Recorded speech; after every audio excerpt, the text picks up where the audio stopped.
রাই ঠিক ততদিনই জীবিত থাকবে যতদিন অবধি অনির্বাণ মাথা নিচু করে কোয়েলের সকল শর্ত মুখ বুঝে মেনে নেবে। হ্যাঁ বন্ধুরা, ভিডিওতে লাইক দিয়ে দেখতে থাকুন। কোয়েল অনির্বাণকে শর্ত দিয়ে বলতে থাকে যে দেখো, তুমি যদি সত্যকার অর্থেই চাও যে না তুমি রাইকে ভালোবাসো আর রাই জীবিত থাকুক, তাহলে ওকে জীবিত রাখার চাবিকাঠি কিন্তু তোমার হাতেই আছে। অনির্বাণ বলতে থাকে যে তোমার কাছে এমন কী প্রমাণ আছে যাতে কিনা আমি তোমার কথার উপর বিশ্বাস করে নেবো যে না রাই তোমার কাছেই আছে, তোমার ডেরায় জিম্মি আছে, বলো এটার কোনো আদৌ তোমার কাছে প্রমাণ আছে? তখন এই কথা বলা মাত্র যখন রাইয়ের চিৎকার চেঁচামেচির আওয়াজ মুখ বাঁধা অবস্থা অনির্বাণের কাছে সেই ভিডিও কলের মাধ্যমে তুলে ধরা হয়, ঠিক সেই মুহূর্তে অনির্বাণ বলতে থাকে যে রাই রাই তোমার এই অবস্থা কে করেছে, কারা তোমাকে কিডন্যাপ করেছে, তুমি শুধু একবার তাদের নাম বলো। তখন এই কথা বলা মাত্র রাই বলতে থাকে যে অনির্বাণ, নীলু এবং কোয়েল ওরা দুজনে মিলে আমার জীবনটা তছনছ করে দিচ্ছে, ওরা আমাকে জিম্মি করে রেখেছে, তুমি প্লিজ আমাকে বাঁচাও। অন্যদিকে এই কথা বলা মাত্র অনির্বাণ বলতে থাকে যে নীলু এই চক্রান্তে তোমার সঙ্গ দিচ্ছে আর এই জিনিসটা তুমি এখন আমাকে জানাচ্ছ কোয়েল। তখন কোয়েল বলতে থাকে যে কেন, তুমি কোনো মতেই টের পাওনি তাই না? তাহলে তুমি নিশ্চয়ই তুমি বুঝতে পারছো যে আমরা কতটা পাকা খেলোয়াড়, তাই আমাদেরকে একটু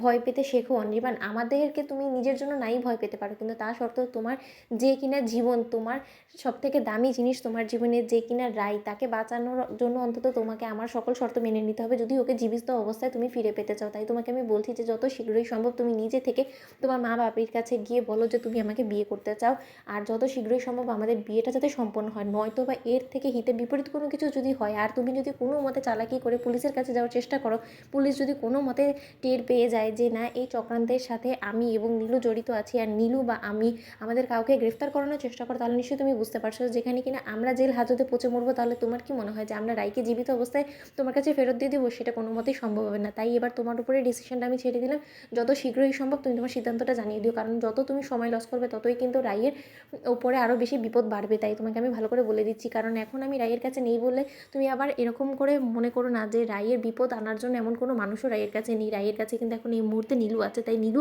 রাইয়ের বিপদ ডেকে আনার জন্য যে একাই যথেষ্ট সেটা নিশ্চয়ই তুমি খুব ভালো করে জানো। তাই তোমার সকল সন্দেহ দূর করে দিলাম এবার যত শীঘ্রই সম্ভব তুমি তোমার সিদ্ধান্তটা আমাকে জানিয়ে দিও। অন্যদিকে অনির্বাণ বলতে থাকে যে দাঁড়াও কোয়েল, আমি তোমার কাছে জোর হাত করে অনুরোধ করছি, তুমি প্লিজ আমার সাথে যা করার করো, কিন্তু তা সত্ত্বেও তুমি প্লিজ রাইকে বাড়ি ফিরিয়ে দাও প্রিয়জনদের কাছে। অন্যদিকে কথা বলা মাত্র কোয়েল বলতে থাকে যে আমি তো সেটাই তোমাকে বললাম যে আমি তাদের কাছে ওদের মেয়েকে ফিরিয়ে দিব, কিন্তু তোমাকে আগে আমার সিঁড়িতে সিঁদুর দিতে হবে, তাও সকলকে সাক্ষী রেখে আমাকে স্ত্রী হিসেবে স্বীকৃতি দিতে হবে। এটা করে দাও, তাহলে আমি যত তাড়াতাড়ি তুমি আমাকে বিয়ে করবে তত তাড়াতাড়ি আমি রাইকে ছেড়ে দিব। অন্যদিকে কথা বলা মাত্র অনির্বাণ বলতে থাকে যে কিন্তু এর বিনিময়ে তুমি আমার জীবনটাকে ছন্নছাড়া করে একবারে তছনছ করে দেওয়ার কথা ভাবছো, তাই তো? তাহলে বরঞ্চ সেটাই হোক, কিন্তু তার সত্ত্বেও তুমি কোনো মতেই রাইয়ের দিকে আঁচও আনবে না।